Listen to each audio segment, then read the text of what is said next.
Thank you on behalf of the International Society for Quality of Life Studies for joining our webinar, Tracing the Cultural Roots of Contemporary Well-Being, the Emergence of Authenticity as a Central Ideal. The presenter today is Mohsen Joshanloo. I hope I pronounced that correctly. Mohsen is a personality and cross-cultural psychologist. He's an associate professor in the Department of Psychology at Keimyung University in South Korea, and an honorary principal fellow at the Center for Wellbeing Science at the University of Melbourne in Australia. His research focuses on mental well-being, culture, personality traits, and emotions. With a global research perspective, he incorporates data from countries on 6 continents. He advocates for the internationalization of psychological science.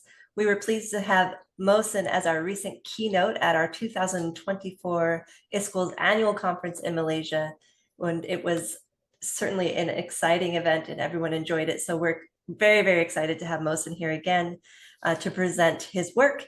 And Mohsen, with that, I'll turn it over to you. Thank you, Jill, for the nice introduction. And thanks everyone for joining us today. So I have this echo.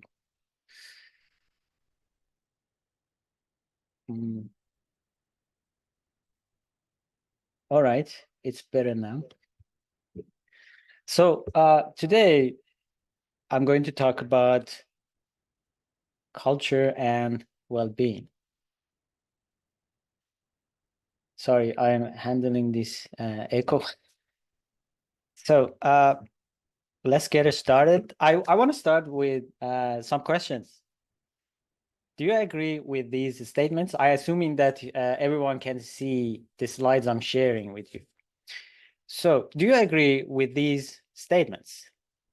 Do what makes you happy. Be true to yourself. Follow your heart. Be yourself.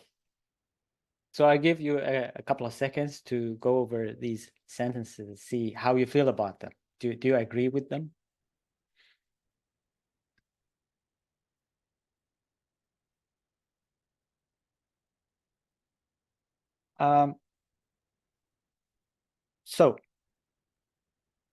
My prediction is that, like my guess is that many of you, many of us agree with these statements.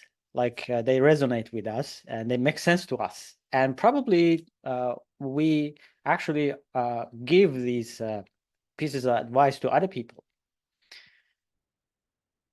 So what are these? All of these sentences here, these statements are pointing you towards the direction of authenticity, to be authentic and live authentically. Be yourself and believe in yourself and build a life based on what you want. Now, I see these kind of statements everywhere. Everywhere you look in society, in modern society, you can find them in self-help books, in social media posts, movies, animations, children's books, in educational content, TV shows, music, everywhere you can find this kind of advice. It seems that to me that they are everywhere and they are very popular these days. So I'm not alone in saying that these are very central in our modern culture. Other authors also have pointed out that authenticity is a central value in our modern lifestyle. For example, I have 2 quotes here. More and more, the presentation of an authentic self is one of the demands placed upon individuals.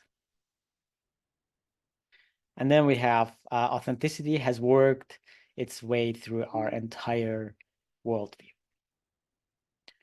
So it seems that authenticity is a central value and ideal for us in our everyday life, in many societies and for many people. Now, when I say authenticity, what do I really mean here?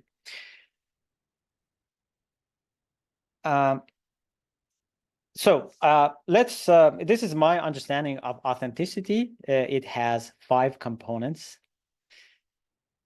First one is self-discovery. You have to look inside you and you have to know yourself. You have to understand yourself. You have to find yourself.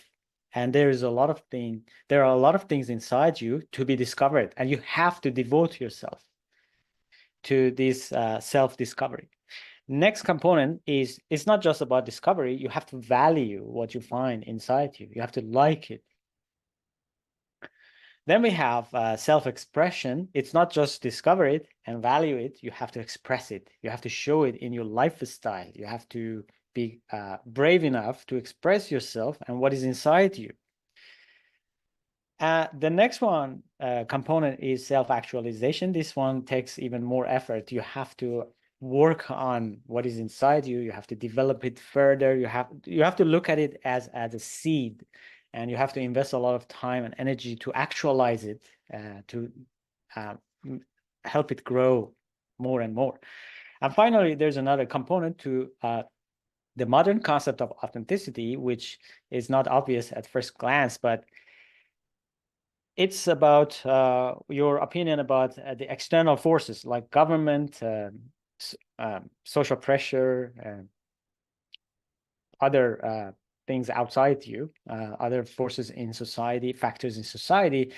And so people soon understand that I want to be myself, I want to express myself, but other people or other social forces, they don't want me to be myself. And so somehow they are suppressing my authenticity. So somehow you understand that there's a clash between your pursuit for authenticity and external forces. And sometimes you think that external forces may be malignant, toxic, and they are really suppressing who you want to be and what you want to do. So in this presentation, when I say authenticity, I'm basically talking about these 5 components. Now, the outline of this presentation, I want to answer 4 questions. Number 1, I think some of you now may agree with me that the ideal of authenticity is very widespread and it's very popular in pop culture nowadays in many countries. But what about psychology? Scientific psychology, especially well-being psychology, is this ideal also central in well-being research? Next question would be, where did this ideal come from? And next question, is authenticity a universal value or is it specific to some cultures? And finally, what would be the implications of recognizing authenticity as an important ideal? Let's start with the first question. Does modern psychology, especially psychology of well-being, also take authenticity seriously? So let's simplify everything and make a simple distinction here. There are 2 types of well-being conceptualized in modern psychology: subjective, or sometimes you may call it hedonic well-being. This is basically about how you feel about your life and how you think about your life and how you feel in general. So your feelings and your evaluations about your life. And then we have another type of well-being that is also central in psychology, eudaimonic well-being. This is a very strange name for some of you, but basically it means that you are functioning well in your life. That's it. So optimal human functioning, and it means that you have enough psychological and social skills to handle your daily life. So let's say we have, broadly speaking, 2 types of well-being. And in modern psychology, these 2 types of well-being, this distinction is taken seriously. So the question is, are these modern models of well-being also take authenticity seriously? Let's just start with subjective well-being. Sometimes they call it hedonic well-being or happiness. Now, Ruth Winhoven is very important researcher in the field of happiness research and subjective well-being studies. And his definition of well-being, or what he calls happiness, is how well someone likes the life one is leading, right? So how well you like the life that you're leading, that's the meaning of well-being. Now, it sounds very natural to us, right? Of course, well-being is the life that I'm leading based on my own standards, my own definition, my own judgment, right? And Diener, I have a quote from Diener and his colleagues. Basically, in this article, they are saying that subjective well-being is a very important aspect of well-being, and why they are arguing that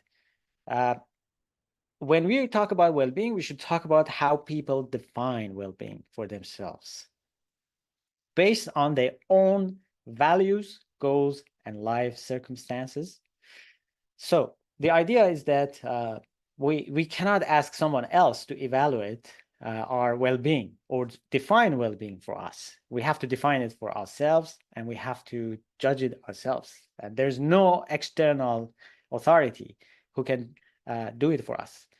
Right, so it seems very natural for many of us. Of course, well-being is what I define for myself, and I'm the only person who can judge my well-being. But this is a very modern way of looking at well-being. Now, 500 years ago, you would not define well-being like this. Definitely, the opinion of external authorities, such as I don't know, religious authorities, seniors in your culture, the opinion of community mattered more than what you personally think about yourself. I mean, the lifestyle was collectivistic, so your culture, your community would define the version of ideal personhood for everyone and define well-being for everyone, and you would try to get closer to that ideal, collective ideal. So it wasn't like too personal in the past. And now we see that for us, it's very natural to say that well-being is what I think for myself and how I define it for myself and how I judge it for myself. No one else has any saying about my well-being, right? This is a very modern way of talking about well-being. And this way of defining well-being is only possible after the value of authenticity is established already in a culture. And people start saying that I define well-being based on who I am, what I want, and I find the answer inside me, not outside me, right? So Seligman is his understanding of well-being has both components, eudaimonic and hedonic well-being. As many of you know, he was one of the founders of positive psychology, and his initial book on positive psychology, the title was Authentic Happiness.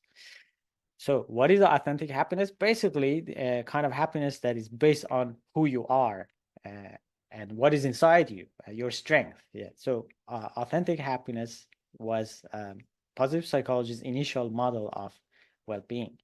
And then Seligman and his colleagues have also a systematic investigation of character strength, and one of them is, of course, authenticity. Ref is a eudaimonic theorist. She's very famous in the field of eudaimonic well-being, and she's got a six-dimensional model of eudaimonic well-being called psychological well-being. And so there are six components. I will show them to you later, but none of them is called authenticity. So can we say that Riff doesn't care about authenticity?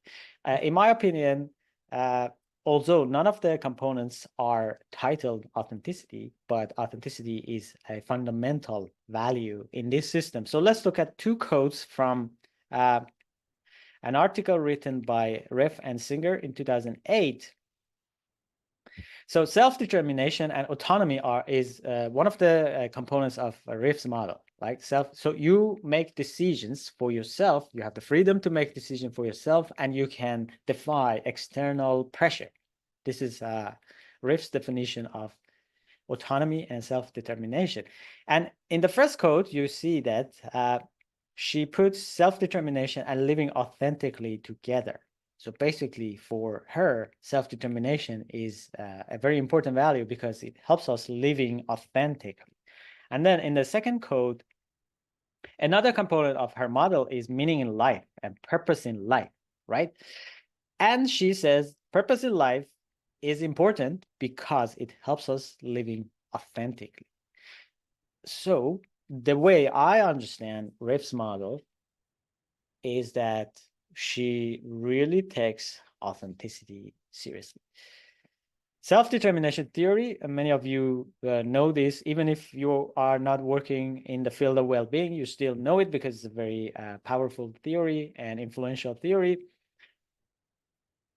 And also, self-determination theory has its own version of formulation of well-being. So let's see the place of authenticity in self-determination theory. In a recent article by Ryan and Ryan, self-determination theory, in fact, takes the issue of freedom and authenticity and puts them at the center of its predictions concerning human behavior. So, it seems that authenticity is also very central in self-determination theory.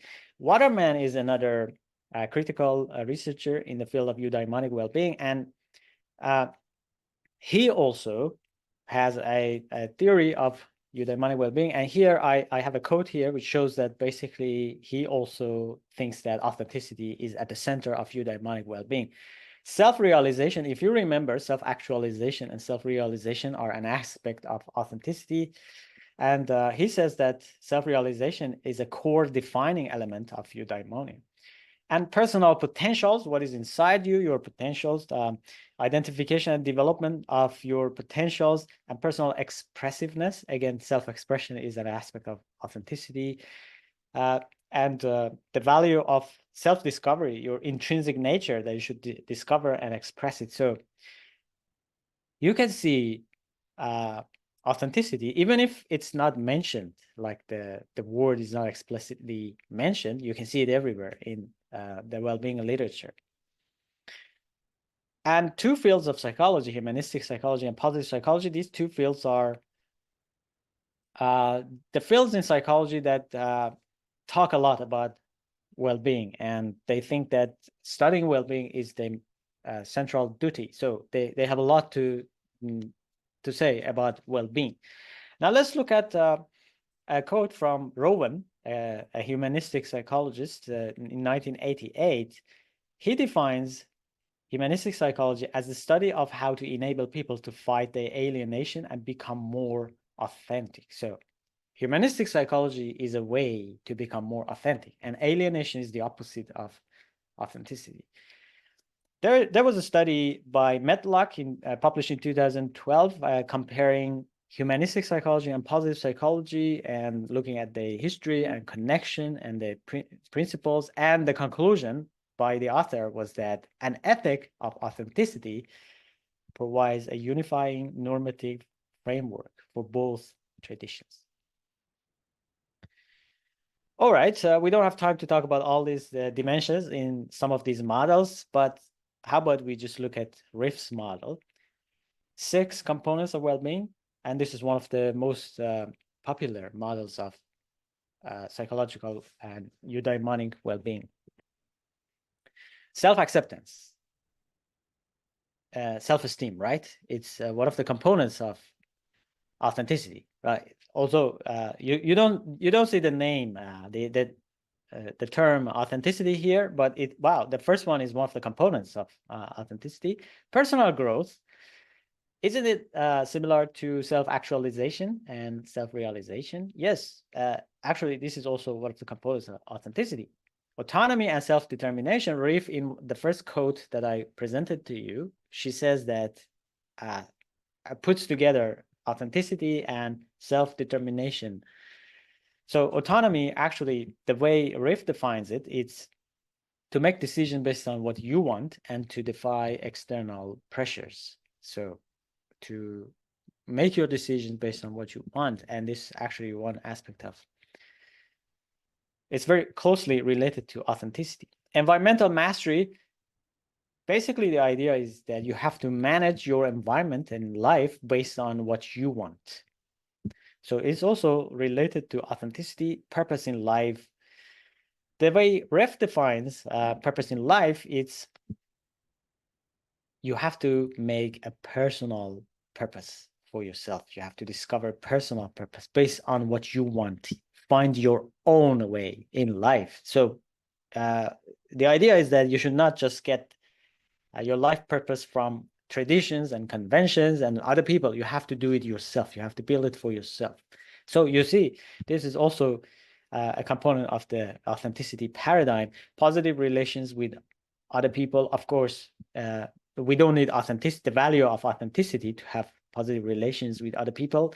So in other cultures, in other systems also, positive relations are important. It doesn't require authenticity, but the way in modern psychology we define positive relations is based on authenticity. You have to be yourself. You have to express yourself. You have to respect the other person.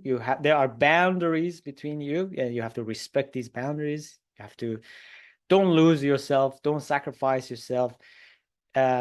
Respect each other and express yourself in a relationship. So if you lose your authenticity, according to modern psychology, you cannot have a good relationship with other people. So that's one of the requirements for having a good relationship. So also, you don't see the term authenticity here, but it's hidden and it's already there. Many of the components of the modern models of well-being actually somehow are connected to more or less to the value of authenticity.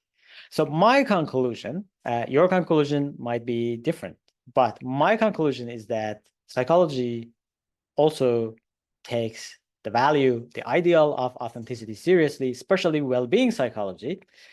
We see that authenticity is a central value, a foundational value for well-being. It's not just the pop culture. Authenticity also has influenced modern scientific psychology. Let's move to the second question. Where did this ideal come from? Some of you may be surprised, like me. I was surprised first time I started thinking about this, and when I realized that authenticity is a new value. At some point in the past, there was no strong emphasis on authenticity, and you may think that in the past or in more traditional societies, in historical times, in ancient times, people were more likely to be authentic, right? Modern society is suppressing our authenticity, but it was way easier to be authentic in the past. However, I looked at the literature, sociological, historical scholarship, and we cannot find any firm evidence that authenticity was a central value before the Enlightenment, before modernity. So let's say prior to the 16th century, around that time, we don't have any firm evidence that any society really emphasized authenticity over other values. So yes, that's many scholars and writers draw the same conclusion, that this is actually a modern ideal for us. So you may say that what about religion? Religion asks people to reflect on yourself, discover yourself, know yourself. I mean, traditional religion, isn't it a call for authenticity? No, because the traditional religion asks you to look inside you, but not with the purpose of finding yourself as the ultimate goal, but finding God. So you look inside and you look what is happening inside you, because you believe that that's a good way to find God. And at some point you have to even lose yourself to God, and you have to sacrifice yourself for God. So yourself is not the ultimate goal. It's just a tool to reach the ultimate goal. And the ultimate goal is probably to lose yourself, not to actually express it, actualize it, and value it, you know. And you may say that the inscription, the Greek inscription, know thyself, know yourself, like thousands of years ago. There was a value of knowing yourself, right? Many scholars believe that in the ancient time, know yourself means know your place in the cosmic or spiritual or social order. So that's the meaning they intended when they said know yourself. They didn't intend the same meaning that our authenticity culture has intends. They in the ancient time, know yourself meant something else. It was not really a call for authenticity. It was more a call for understanding yourself within a larger context. So with changes in the 16th and 17th century, like urbanization, bigger cities, where people from strangers came together. So you start seeing people that you have never seen in the past. Now, the traditional lifestyle is you live in a small society and you know everyone and you have nothing to hide, right? But with those changes, people started coming to large cities, and then these became problems. Like, should I be true to other people? Should I be honest? Right? So these values started, these became problems and people started thinking about them. So first we had the value of be true to other people, sincerity. And then this value evolved over centuries to the bigger value and more nuanced value of authenticity, be true to yourself. So first, we started with valuing honesty and sincerity and being true to other people. And now we have reached the point that the main value is not to be true to other people. The requirement even for that would be to be true to yourself. And it's the central value in and of itself. And it took a long time for authenticity to become a central value, centuries. So two branches of philosophy were very influential, and they spend a lot of time thinking about and writing about authenticity. Romantic movement. So they had their own version of authenticity, essentialist authenticity, and the idea was that people such as Rousseau, the idea was that there is a true self inside you. So there is something inside you, discover it, value it. It's like treasure inside you. It's like gold. So you have to find it and connect with it.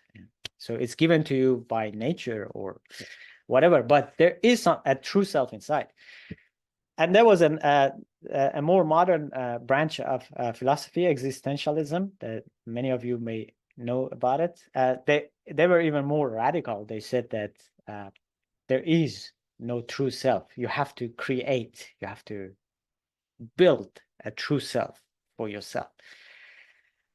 So authenticity were defined differently by these traditions, but I think in our modern time we have elements from both of them. So both, you think that there are things inside you. Some of us think that there are things inside us. There are true things inside me that I can discover and express. Also, we think that we can create ourselves and recreate ourselves. Okay. So how did authenticity make its way to modern psychology? My answer is through humanistic psychology. And some of you may know that the other name for humanistic psychology is existential philosophy, and these psychologists were heavily influenced by existentialism. So in existentialism, existential philosophy, authenticity was a key word and a central value. And of course, for humanistic psychology, also it became a central value. They adopted the concept from existential philosophers, and they started developing it further. Now, if you look at the humanistic psychology literature, they have used the word authenticity generously, but also they repackaged it in different concepts. So self-actualization is the main concept, one of the central concepts in humanistic psychology, and this is basically one of the components of authenticity. But it has other concepts with itself. So the idea is that there is a true self inside you. It's valuable. You have to respect it. You have to find it. You have to express it, and you have to actualize it. And you have to be careful about external forces because they are malignant most of the time. They want to stop you from being yourself. So you have to learn the art of defying social influences. So humanistic psychology spend a lot of time developing systems of ideas around the concept of self-actualization and authenticity. And that's how they introduced the concept to modern psychology. So this is the pathway that authenticity took to reach mainstream psychology, modern psychology, and positive psychology, like through some branches of philosophy and schools of thought in the past, and then through humanistic psychology, and then mainstream psychology. Okay, so the question was, where did the idea of authenticity come from? I think I gave you my answer to this question. Of course, there may be other opinions, but this is what I have learned so far about where the roots of this value and how it linked into psychology. So humanistic psychology was a very important bridge between modern psychology and the previous schools of thought. And through humanistic psychology, authenticity reached modern psychology. Now, the next question is, is authenticity a universal idea? Every single society in the world values authenticity, or is just specific to some cultures?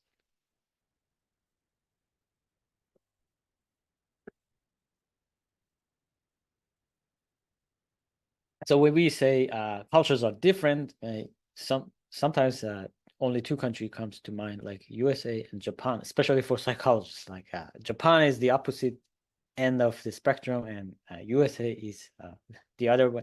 I mean, if you are a cultural psychologist, there's a chance that these two countries come to your mind because there are many studies that compare only these two cultures. But the point is, it's way vaster than just looking at these two cultures, these two prototypes. So if you look at all the societies and cultures now living on the planet, you see that we have many traditional societies, modern hunter-gatherers in many parts of the world, in Central Asia, in Africa, in the Amazon. So there are a lot of small-scale societies. There are a lot of subsistence-based societies, agricultural societies, pre-industrial societies, and so these societies tend to be more traditional. So this is a spectrum. This is not a binary categorization. We are not saying that some cultures are traditional, some cultures are modern. So clearly you can see that there's a spectrum here, and some cultures are more traditional, some cultures are more modern. And also the two words, traditional and modern, if you don't like the words, you can use whatever you like. So this spectrum basically shows that some cultures are less influenced by modern post-industrial values, and some cultures are more influenced by those values. So at this side of the spectrum, we have more traditional societies, such as the smaller scale societies and agricultural societies, or societies that are living by fishing, agriculture. Then we have highly collectivistic societies. These are bigger societies, not small scale, such as some nation states in Africa. They are highly collectivistic. They are living in modern cities, but still they are more collectivistic and more traditional. Then we have moderate moderately collectivistic societies or collectivistic individualistic. I also sometimes see that individualism and collectivism are also can coexist in subcultures. Now, here is where Japan, Korea comes to my mind. So Japan and Korea are not at the far end of the spectrum. They are actually closer to the individualistic side of the spectrum. So modern technological but still collectivistic societies are here. And then we have highly individualistic societies such as North American, Western European, Australia, New Zealand. So this is the spectrum. Now, why do we need to talk about this spectrum and how is it related to authenticity? My argument is that the more you move toward this side of the spectrum, the individualistic side, the more authenticity is relevant and valued. And the more you move toward traditional side, the less authenticity is relevant and valued. So how do we know, I mean, which country is more traditional or less traditional? I have two suggestions. We can use two global indices, variables. One of them is religiosity. So the more religious a culture is, I really think that the more traditional those cultures are. And this means that the less they value authenticity. So religiosity is a rough indicator of traditionalism, in my opinion. So more religious cultures, such as the green cultures, these cultures are less likely to, of course, any culture values authenticity, but we are talking about the degree, right? So the more religious a culture is, the more traditional those cultures are, and probably they have other values equally important or more important than authenticity. So there's a problem with religiosity variable because ex-communist societies are kind of, even though some of them are collectivistic, but they have low religiosity scores for so there is another index, you may like it more than religiosity, globalization. So less globalized cultures are more traditional and they are less likely to put authenticity at the top of the value list, right? So more globalized cultures are more leaning toward authenticity. So globalization and religiosity, two global national variables, they can help us know that, see the diversity. Okay, so now let's talk about those cultures that don't value authenticity as much as modern individualistic cultures. So why authenticity is not that important for them? Now, just look at the culture of traditional societies, most of them. You don't need to build necessarily a personal identity and purpose in life for yourself because your culture gives it to you. It tells you how to be a good person, how to be a respected member of your society, how to have a good life, how to have well-being. So the culture tells you, and they just can accept it. They have the option to accept the answer coming from their culture. They don't need to think that any answer coming outside me is bad and toxic. So they can actually accept it. Okay, my culture says being good, this means, and I accept it, right? So you don't need to spend a lot of time finding a personal answer, what you want and what you think about everything. Like sometimes you just can accept from your culture because you have respect for your culture. And also, there's a spiritual answer to many of the questions, and spiritual authorities have a lot of power, and people accept those answers. And also, many of these smaller scale societies and more traditional societies are struggling financially. They have survival problems. They have they probably don't have a very efficient court system, police. So survival and welfare is a daily challenge for many of these societies. And the only way to survive is to be part of a community. And being part of the community has its own requirements. And basically, more important than do what you want is to do what your community wants, because they are supporting you, they are helping you to survive. If you get sick, there is no insurance system, but you have your community, right? So you have to respect them. You have to. So this is more looked at as a collectivistic project, not just what I want. And at some point, you should start asking in a traditional culture, how can even authenticity help someone? What's the advantage of authenticity? Like if the whole day you start thinking about, I want to express myself, I want to be myself, I don't want to accept opinion of other people, I want to have my own opinion. How can this even help you in that environment? So uh, the idea is that self-actualization and a strong emphasis on authenticity is not really a priority on these cultures. And if you are too obsessed with what you want, what you want to do, what's your opinion, and you disregard the collective opinion and your community, your group's opinion, then probably this may have even some disadvantages for you. You may be socially sanctioned and you may be judged as selfish and self-centered, right? So what if authenticity is not a value, a central value at the top of the list, then what other values are there? Community, social harmony. Like I said,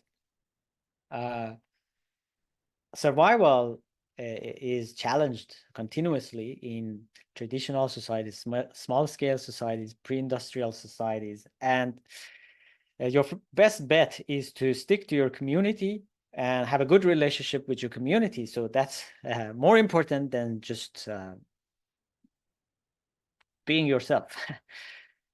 And if you are from a authenticity culture, you probably feel that, oh, this is really very different from what my lifestyle. You know, being myself is the most important thing for me. But I mean, just look at this from another perspective. What would be the value of authenticity?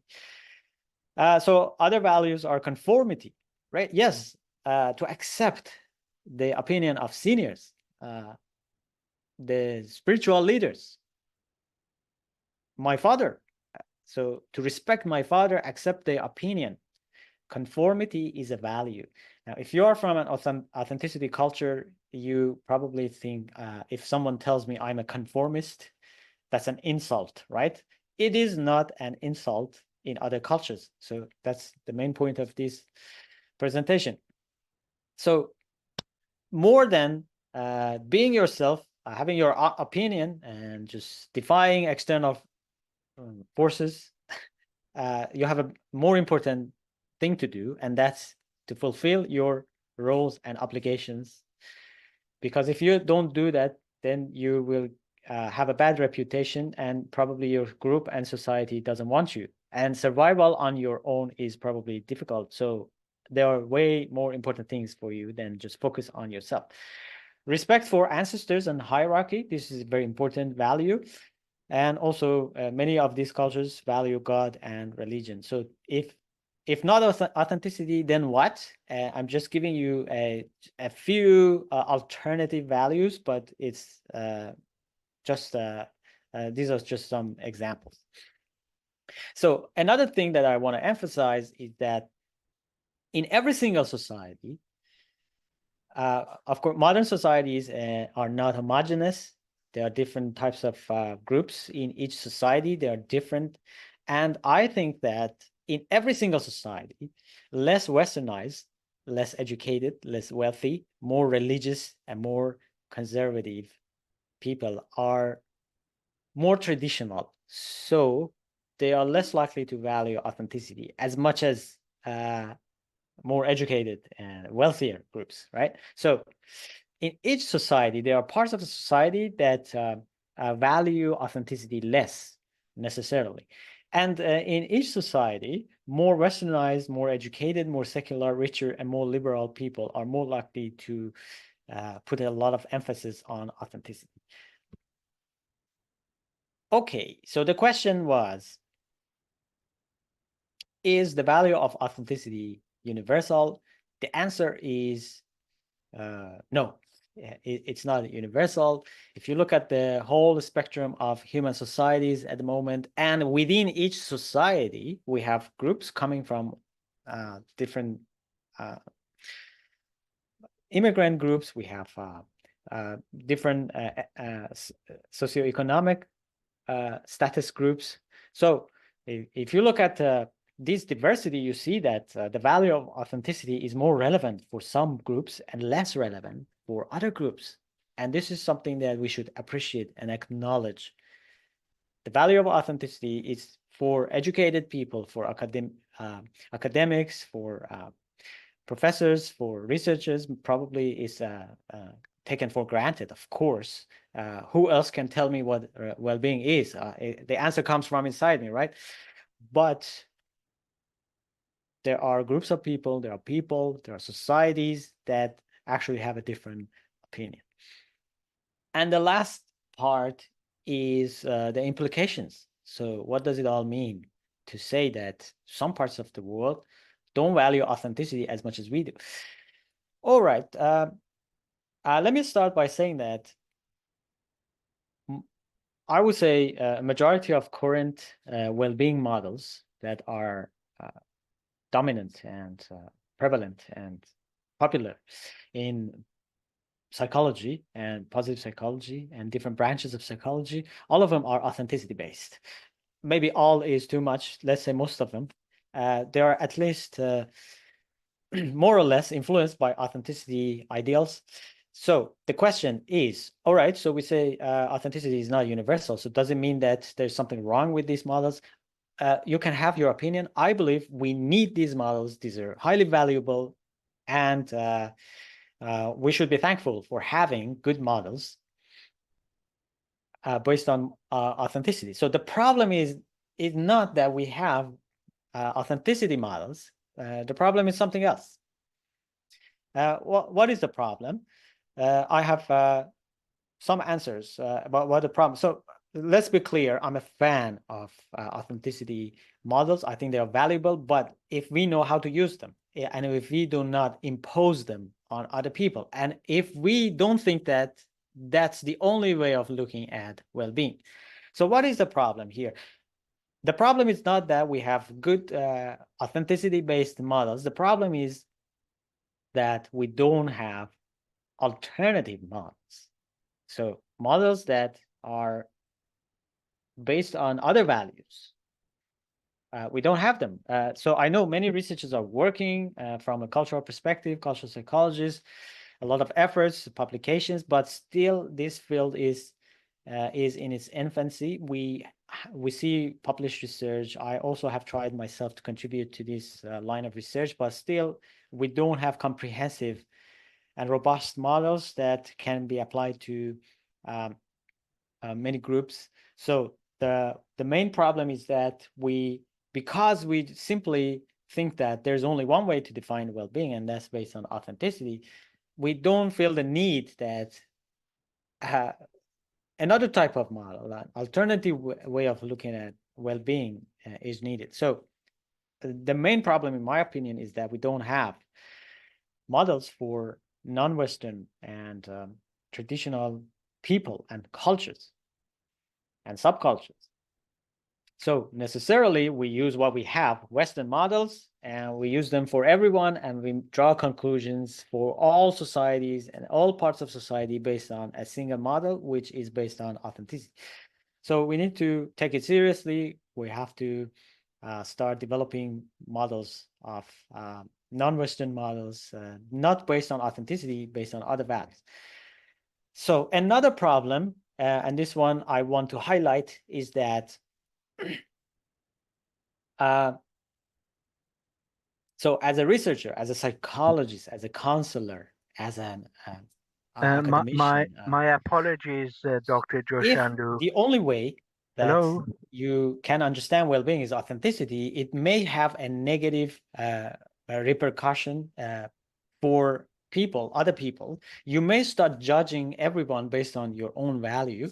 So a perfectly normal behavior from a person from a traditional culture for you is even pathological. So it passes at pathological. So this person is not independent enough. This person is not self-focused enough.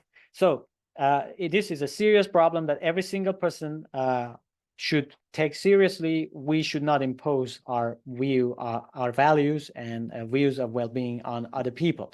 Now, if you don't recognize that there are other types of cultures, they have their own values, you end up misjudging many behaviors. As a psychologist, you may misjudge your client as a person who doesn't know how to interact with other people, doesn't have a strong personality, or whatever other misjudgments. So I think it's time for us to recognize that there are alternative values to authenticity, and many people just want to follow and pursue those values.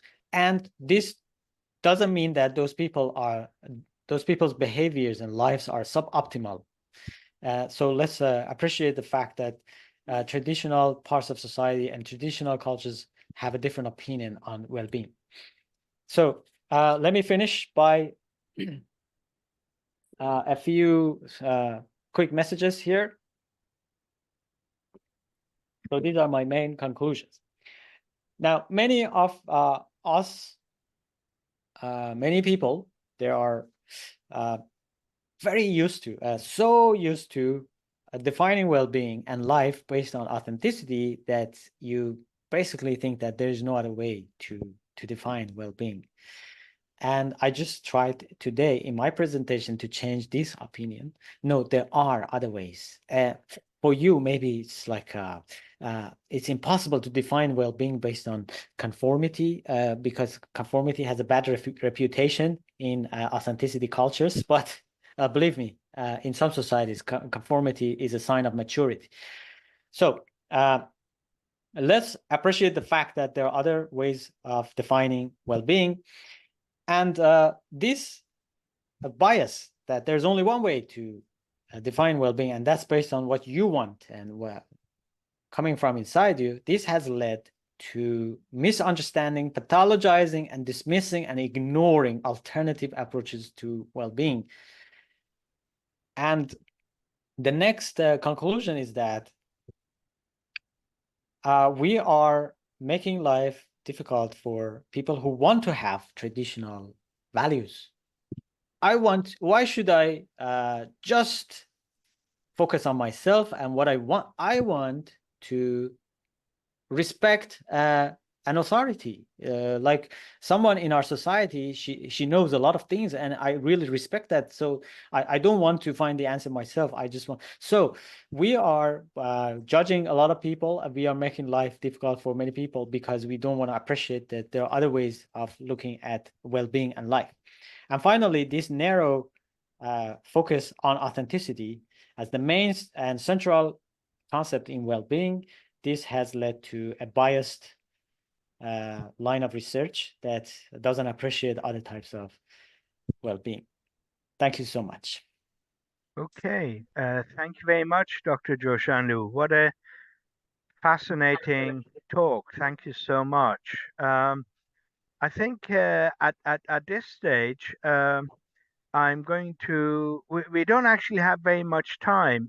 These sessions are typically just an hour long, and I think most of that time has been taken up already. But I'm sure we can extend it a little bit, just to make sure that participants have an opportunity to raise comments and questions. So can I please invite anyone? I know there are a couple of comments in the chat, and I'll get to those shortly. But if there's anyone who wants to voice a question or a comment, please keep it brief. Raise your hands if you wish to do so, and I'll try and spot you and invite you to put a question to Dr. Joshanloo. I have some comments, but I'm happy to forego my my opportunity and give others a chance. So anyone want to raise a question or a comment, and please keep them brief.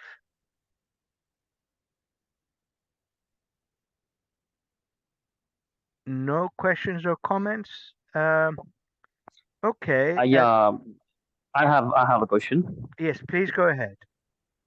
Thank you so much for such a wonderful session, Professor Mohsen. Uh, I just have one simple question, which is about the five components which you have described.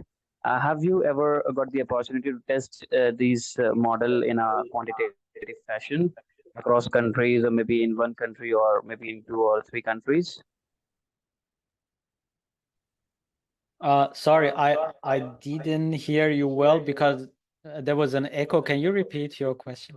Okay, fine. So I'm asking, like you mentioned about the five components of authenticity in the initial your slides. So have you got the opportunity to test those components across countries? Uh, Not yet. There are indirect research on these values, and we already know that, like, for example, Western cultures have individualistic values, which emphasizes authenticity, right? So there is indirect research, but we don't have global studies on authenticity, but we are in the process of starting some cross-cultural studies on the concept of authenticity. Thank you for your question. Thank you so much. Okay, thank you, Osama. Any other questions for Dr. Joshanloo? Okay, so in that case, let me turn to some of the comments and questions in the chat.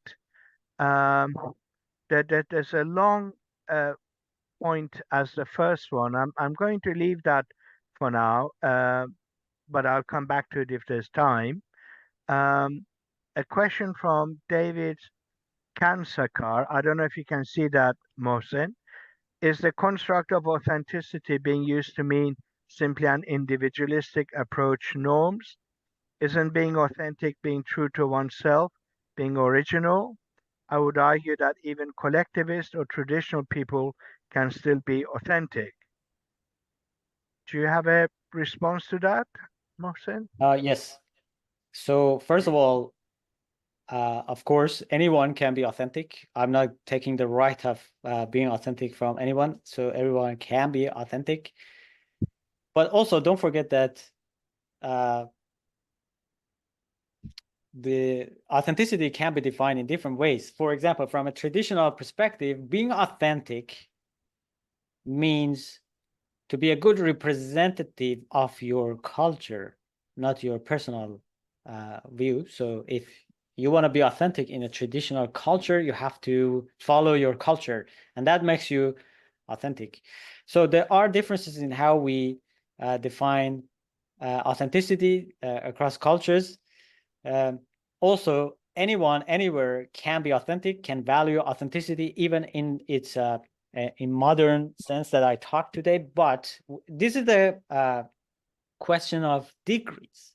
So is authenticity as central as it is for individualistic societies in traditional societies? And my answer is, even though authenticity may be valued, but it's not as central as it is in like Western societies.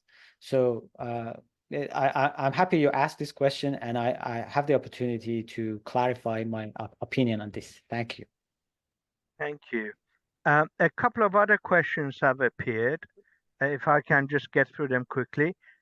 From Jenny, what do you see as the future of authenticity research within third and fourth wave positive psychology, which is moving towards systems and a regenerative societal approach? Maybe I can read the next question as well, just in the interest of time, Mohsen, and perhaps you could kindly maybe take them together. The next question is from Claire Biribawa. How can we better incorporate indigenous African concepts of well-being, such as Ubuntu, I am because we are, into mainstream understandings that often emphasize individual authenticity? So the first question was about third and fourth wave positive psychology. I am I don't know really about these waves, but I just know that positive psychologists are now emphasizing that we have to look at societies also. It's not just an individual type of research. We have to pay attention to the context. So I think these waves basically mean that we are moving, positive psychologists are moving toward paying more attention to the context and to the systems, not just a person as the unit of analysis. So let's also pay attention to context. In some sense, that's a right move towards appreciating that people are contextualized in the culture, and context is important. And in a way, I think that's a positive step, and I appreciate it because early positive psychology was so focused on authenticity and building your own life, and you are the master of your life, like nothing else matters, and most of the things outside you are just malignant and toxic, and so just focus on yourself and be your own king or queen or god. I don't know, but now I see more awareness that people are really a part of context and positive psychologists. Although I don't see much research coming out of this, but there are talks about it. Like, so let's talk about these things. I think that's a step towards the right direction, and in some sense, paying more attention to context and societal environments, cultural environments would help positive psychology to be more aware of these values. Thank you for your question. So the next question is, I think, about Ubuntu, right?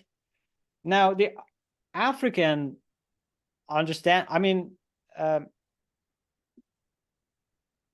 many African societies are globalized. So there's now this dialogue between African values, traditional values, and more values coming from other parts of the world. But still, I see that Africa is closer to the traditional part of the side of the spectrum. So, for example, Ubuntu is an alternative to authenticity. Like, just look at the definition Claire has provided. I am because we are. So basically, this is prioritizing my community over me, right? So this is an alternative. And I am aware that some cultural psychologists in Africa are actually developing models of psychological models, not necessarily psychology, based on African traditional principles such as Ubuntu. And I think these are strong concepts that can compete with authenticity. I appreciate that authenticity has its own place in the list of values for modern African societies, but just look at alternatives that are maybe more powerful than authenticity for some African societies. So yes, let's work more on these concepts coming from more traditional societies. Yeah, thank you. Thank you. Samuel's hand is up, so can I please invite Samuel's A13 to put the question to Dr. Joshanloo? Good morning, sir. I'm Aishatu Sali from the University of Buea in Cameroon. I just wish to really get an insight of what Dr. just said. He said that cultural environments are not, don't value authenticity. And he listed some cultural environment, like you have traditional cultures, you have a spiritual environment. He said these environments don't really value authenticity. But what I want to chip in here is, In some cultural environments, or in most cultural environments, children are being raised up in a cultural way, following some cultural doctrines. Like you have in the Islamic cultural milieu, you have Islamic doctrines like faith and practice, you have connectedness, you have the fasting and other issues, and other practices that are being inculcated into the children during parenting and child upbringing. Now, if these children grew up in this environment with this culture in them, what they gain, they have a very high level of well-being, especially when they have to interact with people in the society. Because, for example, if you take the 5 daily prayer, any Muslim child who gets into an environment and it is prayer time and that child cannot meet up with that prayers, especially in let me say Western environment institution like in the school, where they don't respect or they don't integrate those values in their curriculum. At that point in time, that child has problem with well-being. Psychologically, that child, and socially, that child will not be fine. Because if you look at our environment, statistics have shown that most Muslim parents withdraw their children from Western education schools and send them to Islamic school because those schools have those values. They give time for you to pray. They give time to recite, let me say, words of the Quran. But in other arenas, they don't have that opportunity to do those things. And in that situation, at that point in time, they have they are psychologically they are not fine because they have not met up with this cultural value, and it really stressed them up. So what I'm trying to say is, I believe that our environment values authenticity in relation to our values. Because if I am not psychologically fine in an environment because I have not prayed, at that point in time, my well-being is at stake. But if I get to an environment where I can pray when it's prayer time, I want to believe I am psychologically, I will be fine. Because at one point in time, if you don't meet up with those traditional values, you feel like you have missed out something, and it affects you psychologically.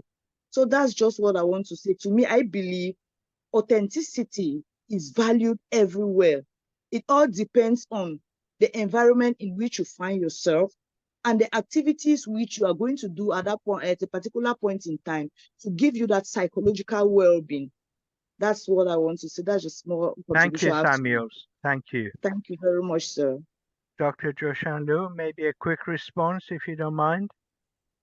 Absolutely, I agree that every culture has its own way of defining authenticity, but the way authenticity is defined in a Muslim and more traditional culture may be different from the way it is defined in let's say, a post-industrial society. So absolutely anyone on the planet, anywhere, values authenticity, but in the Muslim context that you are mentioning, I think more than what the child wants and helping the child to discover themselves, probably authenticity is defined more than let's discover what God wants, so somehow this is another type of authenticity.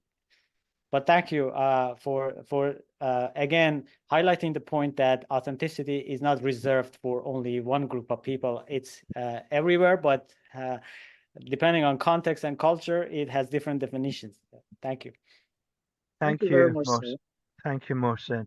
There are two sets of comments rather than, I think I'm right in describing them as comments rather than questions.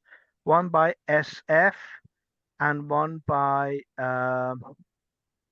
AV Charrington. Can I please invite SF to see if he or she can put that into a crisp question, and then I'll do the same with AV. If you can crystallize those points into a quick question, we can try and fit them in. I'm keen for everyone to have an opportunity here. So go for it. SF, would you like to go first? If you're still here. Okay, maybe not. AV, I think you are still here. Would you like to speak? Yes, hi, it's morning. I'm from South Africa. Thank you very much. It's not so much a question, I think a comment, being an African scholar of well-being. I just felt that there was some misunderstanding in terms of conformity of collectivist cultures. And I was just making a comment that the speaker said there weren't a lot of frameworks of well-being from different cultural groups. And when you're talking about authenticity, everything, all the variables that you've spoken about is I've been studying about trustworthiness. And it's extremely relevant in collectivist cultures to seek trustworthiness of each other, of oneself. It's relational, it's collective. And I think that when we're speaking about, I know you've just said different cultures have different language for it, then I'm just putting it out there that perhaps you'd be interested in reading about it and seeing the similarity between your very impressive work and what's been done from African worldviews about, you know, this context of self-actualization.